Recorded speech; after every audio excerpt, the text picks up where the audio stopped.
to this short video presentation about the hero's journey and the Incredibles. So we're moving into the second, actually third decade of content from Pixar, and the structure of the hero's journey is still definitely intact in this film, but there's an expansion of it.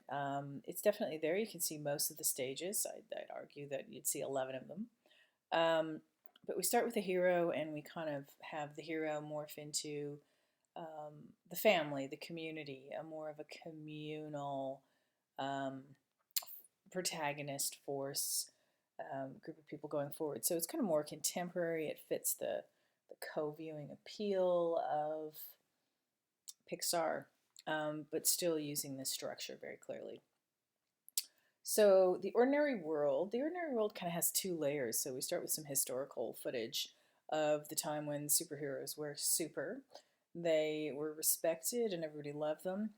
And I would call this section the prologue, but it's the old ordinary world when the supers were super. We see the prologue in a couple of Pixar films, notably in Up. Also, hold on, is it Monsters Inc? And definitely in Up. It's a very effective narrative device where we can put a lot of information in quickly. This film has a really long setup. We don't get to the call to adventure, the inciting incident, until almost a half an hour when Mirage shows up on the tablet. But anyhow, we set up the time when the supers were great. Here is not a very good frame grab of Bob in action, Mr. Incredible, and he's saving someone.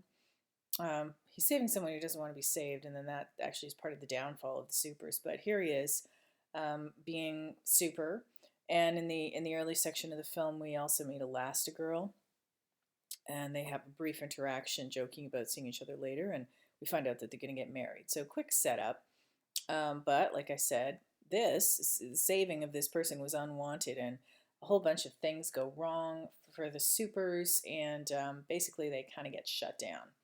And not okay to be super anymore. They kind of have to go into hiding.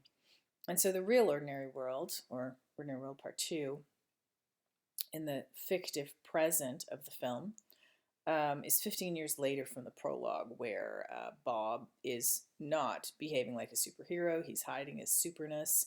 He has a horrible job at an insurance company. He's just trying to be a normal guy and fit in. He is married. You can see his ring right there. Him and Elastigirl are married. They're still together. They have 3 kids. You can't see Jack here, but there's Bob and his wife Helen, and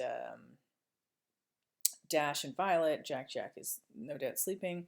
So they are normal people in a nice middle-class home, and they have a normal life. Not in the least. They're hiding their true identities. So the call to adventure, like I said, it happens quite late in the film. Although I would say that, when you model it up against the no, actually it's really late. It's definitely late, even later than Star Wars. So we see Mirage kind of watching Bob, and then she reaches out to him on this. This is 2004. That looks like a tablet, doesn't it? That was well before we had them, but 2004 this movie came out, and there's this tablet that is basically the Mission Impossible moment. So this is your mission should you choose to accept it. And, there really isn't a refusal of the call. So some people try to force the stages in, but I would say there's no refusal of the call. We know that Bob sneaks off with his friend, Lucius, and they go and behave like undercover supers. And Helen has wind of this. She doesn't approve of it. But I don't think there's any point in saying that there's a refusal of the call. Helen is disapproving. He hides it, but that's not a refusal of the call. This happens. He jumps. He loves it. He's totally into it. He heads off. He gives it a try. He comes back. He likes the money. He's going to do another adventure. His old suit isn't fitting him. So the only character who really seems like a mentor and arrives at that moment when the mentor arrives is Edna. She'll again she's sort of a funny mentor. She pretends not to be helping him, not to want to help him. But she does help him, and she kind of eggs him along into the superhero world, helps him out, gets a suit, and then starts preparing suits for the rest of the family, which is a sort of a fun way to usher the whole family back into this world of super behavior. We learn that she outfits. She's the outfitter of all the great superheroes. So yeah, she definitely is a mentor. And fun fact, Edna is voiced by the director, Brad Bird. Hilarious character, everybody loves her. So we have, like all the Pixar films, the threshold is just so visual, it's so obvious. Um, so Bob is up in this sort of plane ship type of thing. He gets jettisoned, that's his little pod, jettisoned out toward this island. There he is. You can see this little circle right there, sort of toward the right of the, right about a third into the frame right below that peak. Bob getting jettisoned to Syndrome's island, and very visual, this kind of um, crossing over to the special world. So we're leaving the ordinary world, we're into the special world.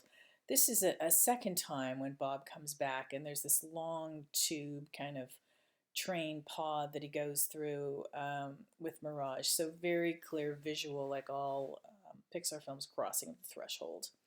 Then the middle section of the film, the big fun section, tests, allies, enemies, and there's tons of stuff that goes on here. So the obvious enemy is clearly grown-up Buddy, who is now Syndrome, and his goal is to eliminate all the supers so he can finally be the superhero that he always wanted to be. We get a little introduction to Buddy early on.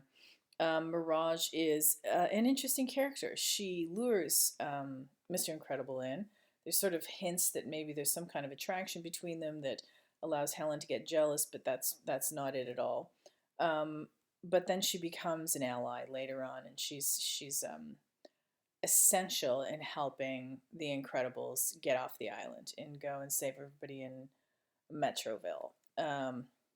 So lots of tests for Bob to defeat this weird bot, the Omni Droid, and he gets into the kind of inner sanctum, into Syndrome's inner sanctum. He gets his password. He discovers here at the console what he's doing, that Syndrome is trying to get rid of all the supers.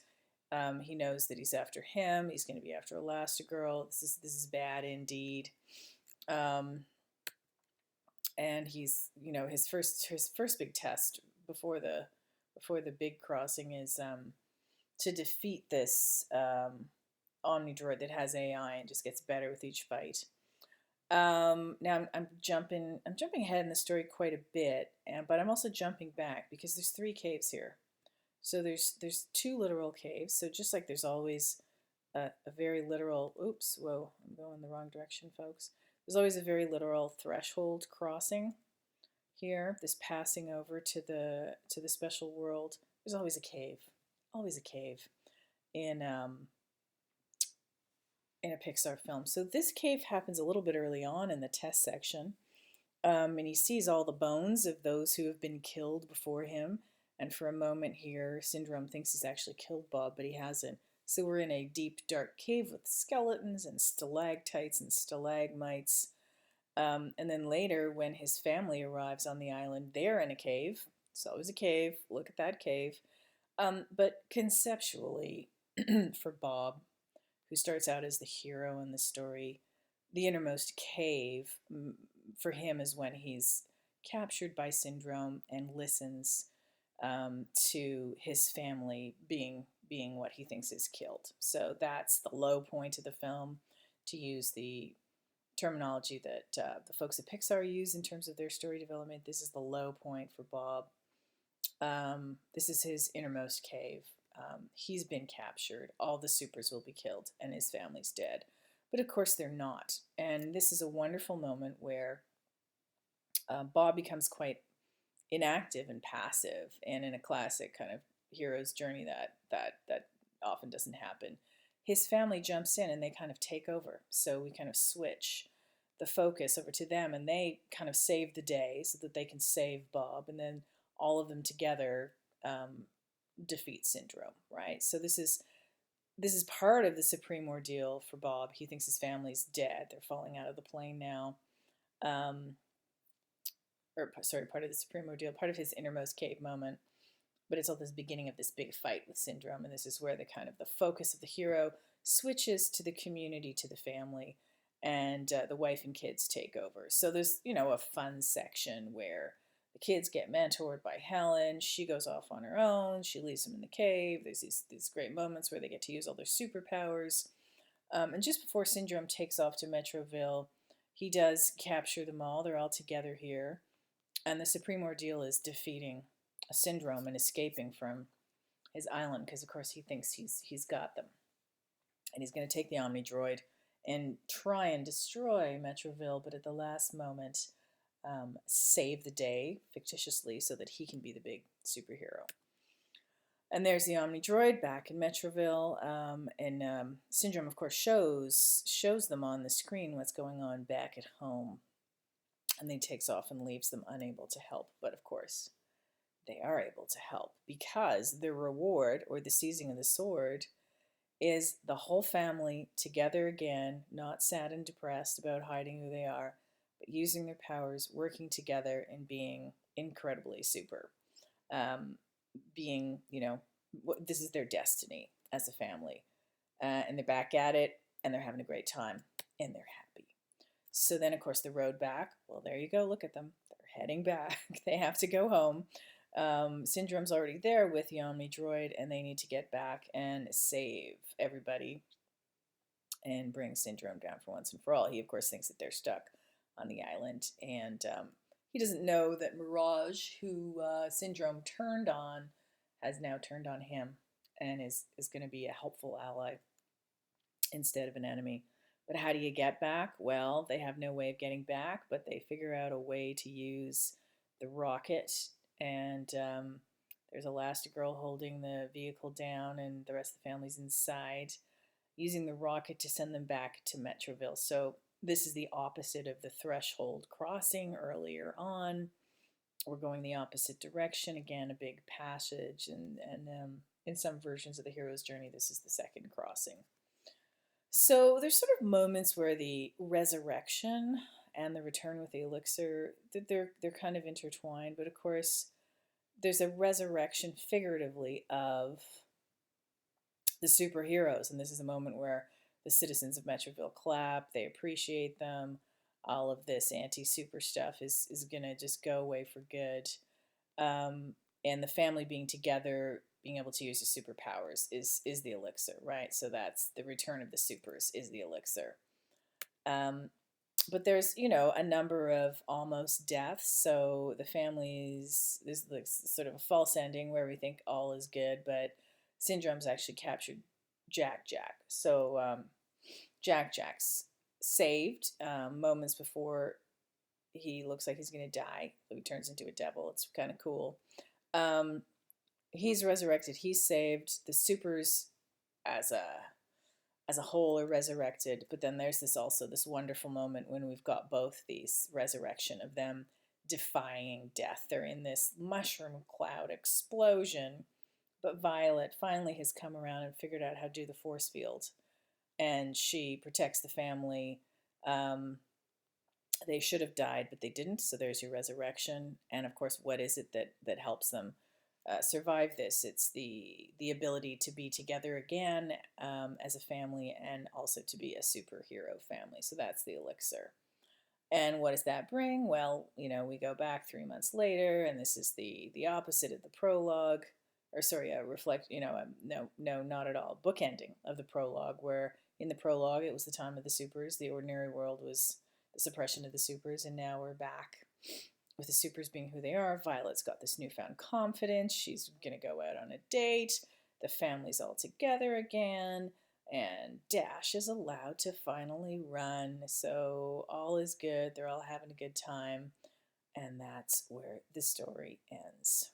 So that is an analysis of The Incredibles, looking at an expanded, family-friendly, communal version of the hero's journey.